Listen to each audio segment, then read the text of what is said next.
নবী করিম সাল্লাল্লাহু আলাইহি ওয়াসাল্লাম তিনি যখন কাউকে ডাকতেন কিংবা কেউ যখন নবীজিকে ডাকতো, নবীজি সাল্লাল্লাহু আলাইহি ওয়াসাল্লাম তখন পুরা দেহটা ঘুরিয়ে তার দিকে তাকাতেন। তিনি শুধুমাত্র মুখ ঘুরিয়ে তাকাতেন না।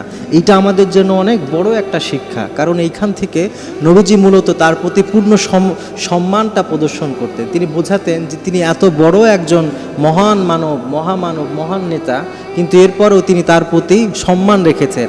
অনেক সময় দেখা যায় যারা একটু বড় বা একটু কিছু হয়ে গেছে, তারা একজনের দিকে পূর্ণভাবে তাকাতেও চায় না, অহংকারে। এই জিনিসগুলো অহংকার বোঝায়। এই জন্য নবীজি কখনো অহংকার করেননি। এত বড় মানুষ হওয়া সত্ত্বেও পূর্ণ ঘুরে তিনি মানুষের সাথে কথা বলতেন। এমনকি যতক্ষণ একজন মানুষ তার দিকে তাকিয়ে কথা বলতেন, নবীজি ততক্ষণ তার থেকে চেহারাটাও ফিরিয়ে নিতেন না। এই জন্য এইখান থেকে আমাদের শিক্ষাটা হচ্ছে ভালো হওয়ার শিক্ষা, অহংকার মুক্ত হওয়ার শিক্ষা, অন্যের প্রতি আন্তরিকতা হওয়ার শিক্ষাটা আমাদেরকে নিতে হবে।